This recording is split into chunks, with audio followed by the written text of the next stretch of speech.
Hi guys, today I want to talk to you about growing tomatoes in a cold climate with a short season. So this means that some of those tomato rules that are out there that you see all this advice for might not really work for us. So I'm going to share with you a few tips and tricks and just ideas that I have learned over the years that I feel has helped me have quite a bit of success in growing tomatoes. I've been busy at work in this front bed and we're getting all our rows made up. We have all of our tomatoes here to be planted. And we're going to be starting with this row. In previous years, I have used like over here behind me, like above trellising to tie them up or lattices type thing. This year, I'm going to be trying the Florida weave method. So follow along, we'll see how that works. But for now, I just need to get them planted in the ground and we'll be trellising them after. So first thing, let's talk about leggy seedlings. Because we have to start our tomatoes fairly early up here to get that head start on the season, I often end up with leggy tomatoes. Well, this is not ideal. It's okay. It's still going to grow. It's just going to be a little harder to plant, especially because it's really windy. So that comes to one of the big debates is whether you should plant your tomatoes deeply. So my first tip here now for our cold climates is I am going to plant this deeper, but I'm going to use what's called the trench method. So basically, I'm just going to make a big trench in a big long row, and then I'm going to lay these on their side and let this whole stem be buried as opposed to planting it deep. Now, the reason I prefer to lay them in the trench as opposed to deep is because the soil surface is a lot warmer than down in the ground. So by doing this in the trench method, that puts this stem a little closer to the surface where the soil is warmer, and that's going to let those roots grow nice and strong as opposed to being down lower in the soil where it's colder and they might not grow as quick. What I'm going to do is take off all of these lower leaves all the way up to there, and see this one kind of already is bent because it had fallen over. So I'm going to want to lay it like this. So I'll just pop it out of the thing and then I'm going to lay it down. Now what I'm going to do is put a little bit under the stem here just to support it. Too much. There we go. And then I'm just going to go ahead and bury it. Just bring all that soil back over top, press it down. And then I also like to bring a little bit behind here and just support it that way. So as it grows up, it's supported. And then as you can see, I'll put this over my root ball so that when I'm digging my next one, I don't dig into the roots because this tomato's roots are way over here. So that's my marker, and then we'll go on to the next one. And we're going to take those leaves off. Now, if it were straight, that's fine. We're just going to put that ball in and then just kind of bend a little bit gently with that stem right here and pack it up right there.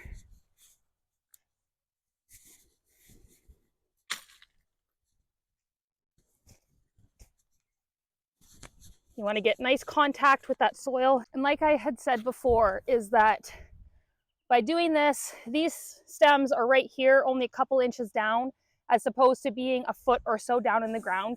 And up here in our colder climates, the soil does not warm up as quickly, and we have a very limited time to actually be growing things. So we need to use every little advantage that we can. So these next plants aren't quite as big, but it'll still be kind of the same idea, is just putting it down at a little bit of that angle, just again to keep that stem nice and close to the surface. And you can see this one wants to just lay over flat, so I'll show you the trick here. You push this down and then you push the soil right into it there, and it's going to stand up. Of course, you need to be gentle. You don't want to break the stem, but they're pretty flexible. So there is our first row planted. The first 5 are Amish paste, and then these last 4 are Hungarian heart. Now don't do what I do, and because those ones weren't as leggy, I just kind of went to the next one and planted them way too close together. So depending if you have plants that are like super leggy and tall, ones that are short, you're still going to want to probably measure out your distances. I'm not really good at that. This time I'm just going to lay them out. I'm wanting about 18 inches between them all. So the next ones I'm doing are these in my newspaper pots. These are Kalinka Malinka, and these ones aren't as tall, so I might not have to do the trench. I might just be able to bury them just right up to there. By not burying them deep, you are going to prevent it from basically stunting and having to grow all those extra roots. Now it's just going to grow the roots it already has continually down, and it's just going to basically not have to have a little bit of a setback. The other thing I get asked a lot is, do I have to wait until it is plus 10 overnight to plant my tomatoes? Because that's what we all hear. So for me, I like to say about 5 degrees. As long as the temperatures overnight are around the 5-degree mark, then I will go ahead and plant my tomatoes. The other thing that I do is I try to grow tomatoes that are for our climate, cold climate hardy tomatoes. Basically, these cold climate tomatoes can handle the cooler temperatures. They're able to set their fruit in as low as 5 degrees, like the Lethbridge ones I'm growing. These are a Kalinka Malinka. So these ones are cold climate tomatoes. So of course, we're not going to be able to grow all cold climate tomatoes, but by having a good portion of them be that, then you are going to be able to not have to worry so much about when those cold temperatures hit. And this goes into the fall too, because we get colder temperatures starting, August, the end of August, September. So by having these cold climate tomatoes, then you're able to push that as far as you can into the fall. In fact, actually last year, I noticed some of my colder climate tomatoes, even after we got a frost, the ones that were still on the vine, red, they didn't really get affected by the frost. They were still perfectly fine, not mushy, and I was still able to harvest them. Although, quick note, if your tomatoes have been hit by frost, I believe the recommendation is not to use them for canning, but of course we had lots of other tomatoes we were able to use for canning, and we just got a few last fresh eats.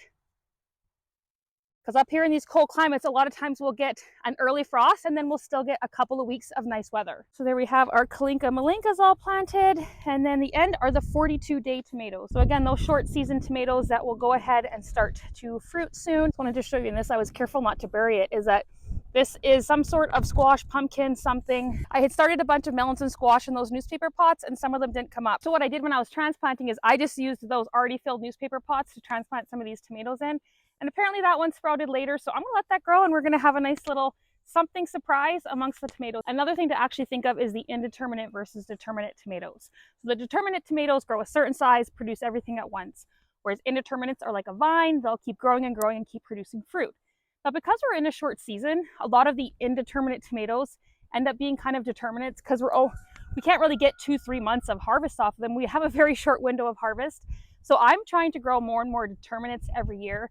I find they're just a little bit easier. They're usually quicker to produce their fruit. And in general, from my experience, they just seem to be a little bit of a hardier plant. Okay, we have one more row to go, and these are something new to me. So a lot of people know that you can pick green tomatoes, and as long as they've started blushing, started changing color a little bit, they're gonna go ahead and ripen on the counter. So this is new to me. These are what are called long keeper tomatoes. So they are actually meant to be, oops, I just ripped that guy apart. They'll be okay. They're actually meant to go ahead and you pick the fruit when they are green and they slowly ripen over time over the course of the winter. So some people have grown these long keeper tomatoes. You pick them green in the fall, they do not ripen on the vine, and they have had tomatoes ripening into February, March, all that kind of thing. So it's kind of a way to get that fresh tomato taste in the middle of winter and just kind of go ahead and have another way that you can preserve tomatoes as opposed to canning and freezing and all that kind of stuff. Whew, I can tell you, it's a really good workout, planting and gardening. So here I have actually 3 different kind of long keeper tomatoes. There is a Ruby Treasure, and then these ones in the middle I am doing are called Claire's long keeper, and at the end there is a mystery keeper. So I think that actually the Claire's, this one here, are almost like a pinky kind of colored. The Ruby Treasure is red. And then I believe that the ones at the end here, the mystery keeper, are yellow. But I'll correct myself if I am wrong on that. Again, like I said, these are new to me this year. I was really excited when I went to the seed swap and I found them from a seed vendor there. And they grew these in Saskatchewan, which is just a province over. So they should grow pretty well here in this climate. And yeah, we'll go ahead and we'll see how they do. These ones are not very tall at all, so I am not really burying them. Just kind of setting them nice there and just pushing the soil up around. And they're gonna go ahead and start taking off real soon. So there we have 3 rows of tomatoes planted. Of course, I have a few more to plant, but I've got to shape a few more rows. I just wanted to share with you those things that I have learned about growing tomatoes in a cold climate, and that is to try to use the trench method or maybe even not bury them if you don't have to. Of course, those leggy seedlings happen all the time because we have to start them so early.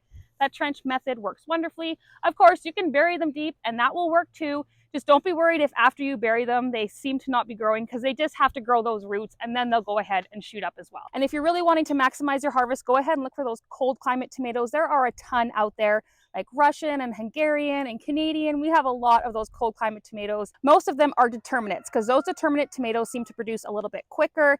And in all reality, we grow determinates up here anyways. And I can tell you, I don't worry with these cold climate tomatoes when that temperature gets down to 5. Honestly, even the other tomatoes, they tend to do okay. It might set them back a little bit. But I've always said is doing that trade-off. Do you want them to keep growing in a pot, kind of stunted for a week or two, or you can just get them in the ground and let them grow ahead and establish. An extra little tip here is just to harden off your tomatoes really, really well. That way, when you do plant them and it does get a little bit cool, they're not going to be having to deal with transplant shock and cool temperatures and all that. They'll already be used to it. So actually what I do is I will leave my tomatoes overnight in their pots a couple of nights before I plant them in the ground. This way they can get used to those overnight temperatures before they're going through any sort of transplant shock, and it'll just help minimize that extra shock they get when you plant them. And follow along and we'll see how these long keeper tomatoes grow and how well and long they will store this winter. And as always, thank you so much for watching, and we'll see you next time. Bye.